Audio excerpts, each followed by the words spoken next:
Hi Scorpio, this is Jav. Welcome pa sa ating channel. By the way, Scorpio, this is your monthly gabay tarot reading ngayong February 2026. Gamitin ang reading na ito bilang gabay lamang. Tandaan Scorpio, ito po ay general reading.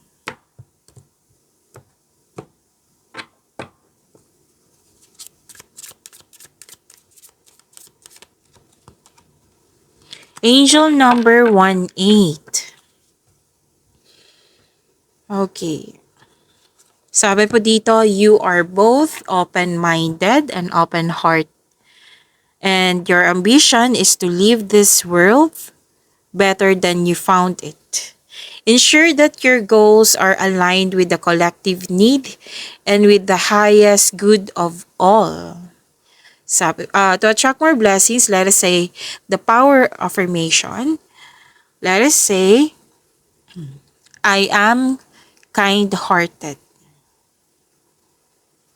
I am kind-hearted. Kind-hearted. Angel number 18. So you are very generous. You're showing deep care to other people. Yung may desire ka talaga magbigay ng tulong sa kapwa mo. Through action.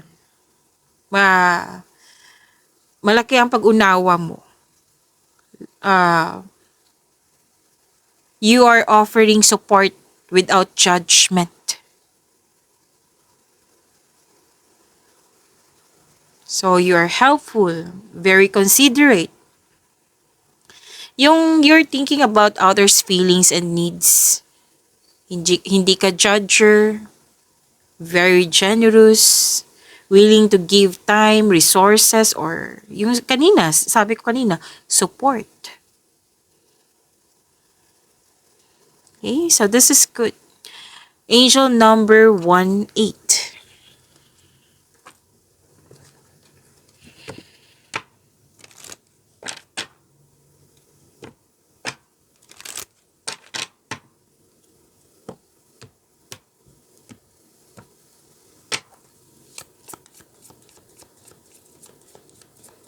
Another message po. Okay. Commit to self-care rituals. Okay. So, sinabi dito na kailangan alagaan mo yung sarili mo, physically, mentally. Pwede na nagpasya kayo na ngayong February 2026, magpaganda ka, magpapogi ka, bibili ka ng mga damit, mag-skincare, yung bibigyan mo talaga ng time yung sarili mo. This is self-love. Okay? You love yourself more. Pwedeng bumili ka ng mga skincare. Magsimula ka na ngayong February 2026. This is good.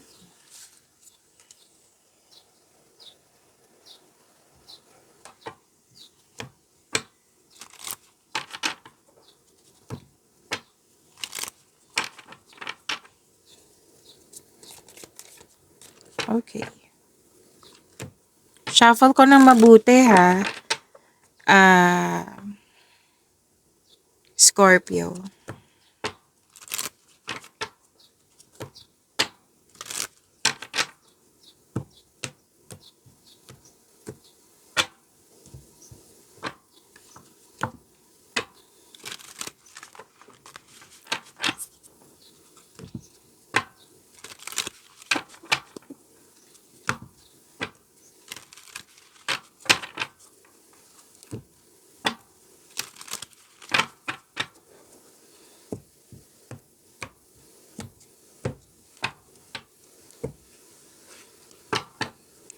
Maraming salamat po sa mga hindi nag-skip ng ads.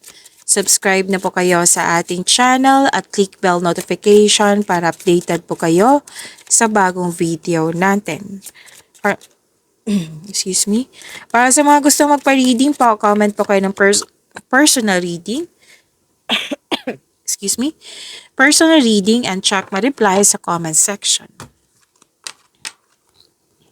Ay, wow. Okay. May malaking influence ang isang lalaki po. Pwedeng ikaw to, pwedeng siya. Na malaki ang influence mo sa kapwa mo. Makaka-receive kayo ng tulong o regalo. Pwedeng recognition, nagbigay ng compliment sa iyo. Nakikita ko rin dito anong tawag nito? Nakikita ko rin dito na abundance and love is blooming. Yes. Kitang-kita ko yung happiness mo dito. Deserve mo to ha, Scorpio. Nagbigay ng tulong, regalo, pwede ikaw din nagbigay. Kasi matulungin si Scorpio. Marami ko kakilala na Scorpio na matulungin.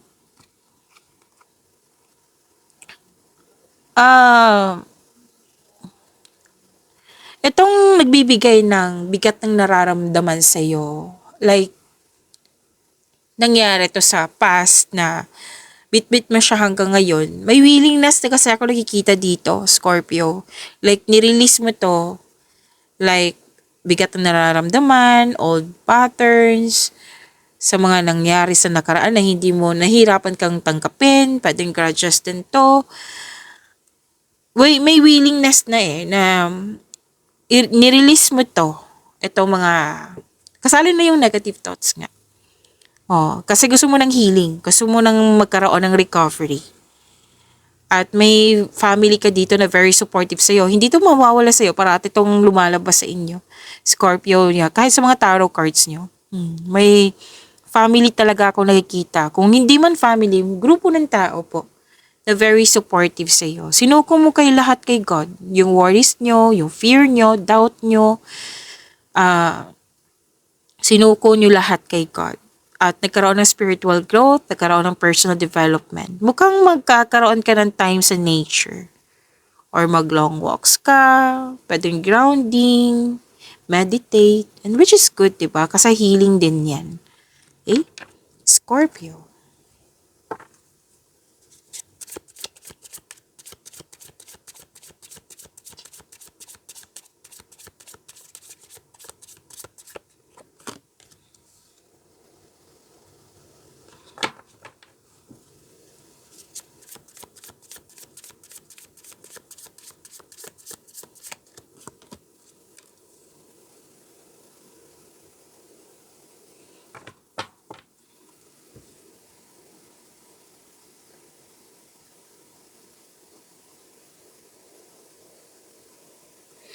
This is your energy, Scorpio, ngayong February 2026. Nakikita ko dito na, which is lumabas din dito, na magkakaroon ka ng time sa iyong sarili. Pwedeng bakasyon to. Yung pagsisiyasat sa sarili, nakikita ko dito. Nakaramdam ka ng pagod, pwedeng kulang sa pahinga, pwedeng anxiety to. So, tama tong gagawin mo na magpahinga, mag-relax, mag-me time, magkaroon ka ng time sa sarili, yan.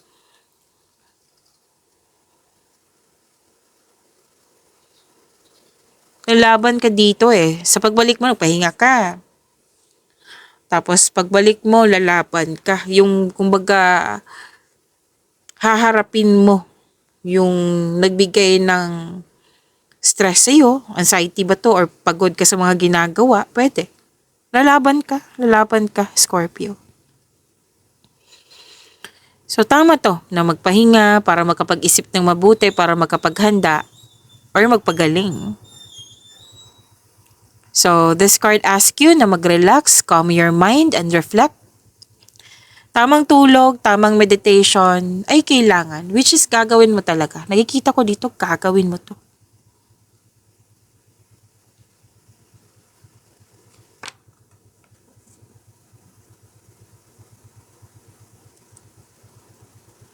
Gusto mo ng me time Gusto mo ng space. Kasi space is a sign of respect sa inyong sarili, sa kapwa mo, sa inyong connection. Kasi kung walang space po, masasakal ka. Like sa relasyon mo sa isang tao, Kung walang space yan, kung wala kang space, wala siyang space, nako, masasakal yan. So, tama tong gagawin mo. Pwede din bakasyon po ito. Kasi nakikita ko dito, nag-connect ka sa nature. Bibigyan mo talaga ng time yung sarili mo, which is good. This is a sign of self-love. Which is sinabi din dito, self-love.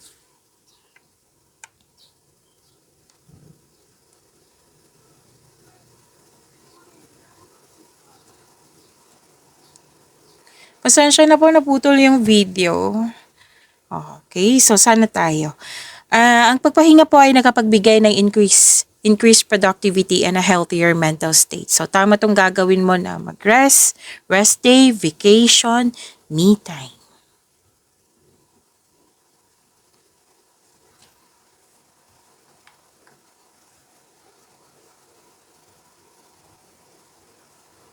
Malakas ang iyong intuition.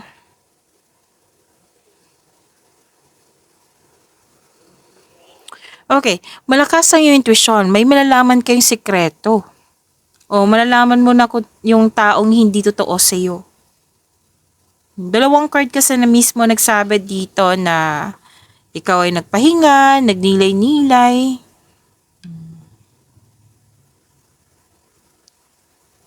So be careful of seeing things that are not there. Basta po, malakas ang intuition. Kung ang tanong nyo kung sino to, kung ano ito, malalaman nyo po. Makinig sa inyong intuition kung pwede. Kung malapit to sa iyo, kung tao ito ha, kung malapit to sa iyo, kasi may sikretong mabubulgar, magkakaroon kayo ng honest conversation. Pero then hindi siya malapit sa iyo, wala naman ako nakikita ang mag-uusap kayo nito. Malalaman mo lang. Malalaman mo lang. May malalaman ka. May nagsabi din sa akin ngayon na very curious ka sa mga nangyari noon. Pwedeng sa isang tao din, like for example, bakit siya ganyan? Bakit siya ganyan ka mysterious? Hindi ko maunawaan yung ugali niya. Yung mga ginagawa niya, hindi ko maintindihan. Bakit siya ganyan? But very curious ka. At ngayong February 2026, kung kailan nyo ito napanood, malalaman mo na yung totoong dahilan. May malalaman ka talaga. Okay? And sinabi din ng card dito na kung kontrata ito, kasi may kontrata ko nakikita matuklasan ka. May matuklasan ka na may hidden charges, makadiscover ka ng deal na naging too good to be true. Kaya nakikita ko dito maging wiser ka at mas maging maingat.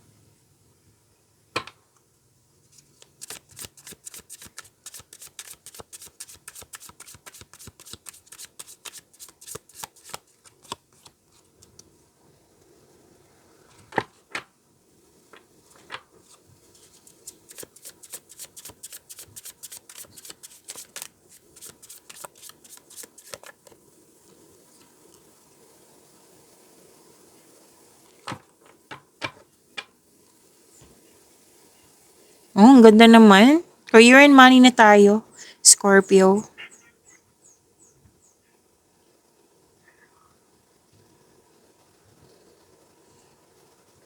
Success in workplace and home. I-acknowledge mo ang nagbigay ng suporta sa'yo. Galing sa grupo ng tao. Di ba may grupo ng tao na very supportive sa'yo na sabi ko kanina dito. Kung ikaw ay may balak mag-change career or magtayo ng negosyo, know that you have the very supportive group of people. Pwedeng friends, family. Actually, ang ganda talaga nito kasi this is happiness. May fulfillment sa pangarap. May completion of cycle. May ginawa ka at nakumpleto na, natapos na.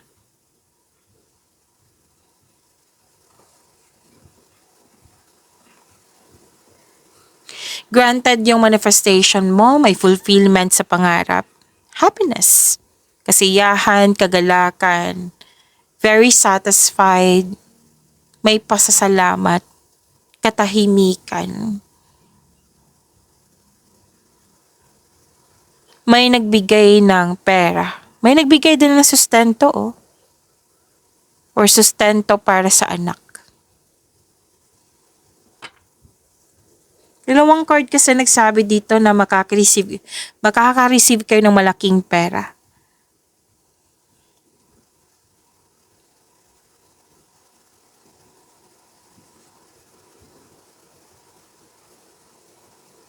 Ang ilan sa inyo may plano mag-resign para subukan yung ibang career opportunities.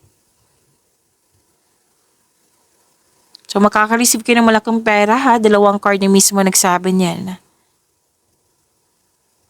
Magkakaroon ng financial stability ngayong February 2026.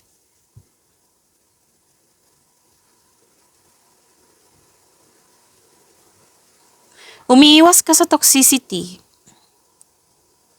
Which is good. Tama nga naman. O, andito yung bakasyon, oh. Nakikita ko dito at dito din, bakasyon. Gusto mo nang bigyan ng time talaga yung sarili mo para magkaroon ng healing. May paglilipat dito, oh. Paglilipat ng work, paglilipat ng bahay, paglilipat ng bagay, bakasyon. Travel sa ibang lugar din.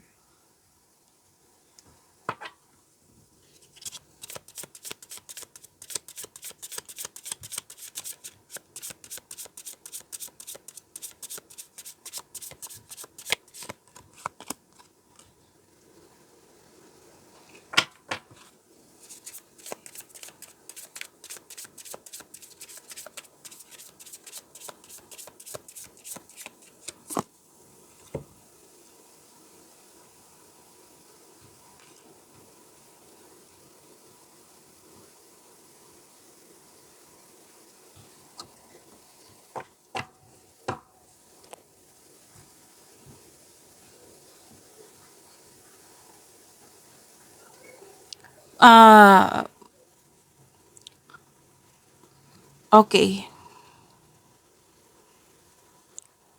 Huwag niyong kalimutan na mag-subscribe sa channel natin at i-click yung bell notification para updated po kayo sa reading natin. May bagong relasyon dito. Oh. May nagkagustuhan, may ligawan. By the way, this is Page of Pentacles. Okay. May bagong connection, may romance na parating para sa mga single. Maaring parating na ito or nasa harap mo na. Sa mga marelasyon, the couple is divinely guided. At sinabi ng card nyo dito na siya ang soulmate mo. Ganda naman ito. Alignment, self-love din. Ang lumabas siya dito at dito, 'di ba? Self-love.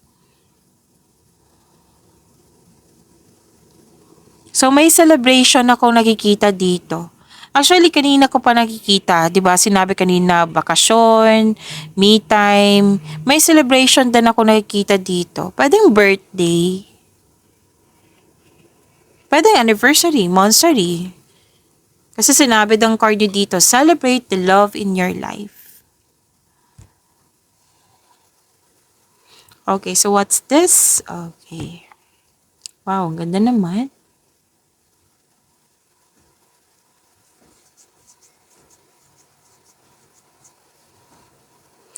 Sa mga single po, ang ideal type niyo po ay stable, grounded, and trustworthy. Sa mga may relasyon sa buhay mag-asawa, sabay-sabay kayo nagtayo ng trust and stability. Ayaw nyo ng away. And sinabi ng card dito, di ba sabi kanina na may bagong relasyon? Sinabi kanina na bagong relasyon at sinabi din dito na wag magmadali. Don't rush things. Kasi ang exciting siya sa start, pero at the end of the day, mapapressure kayo niyan eh. So, you need to take things slow if you want the relationship to last. Okay? So, this is also abundance po.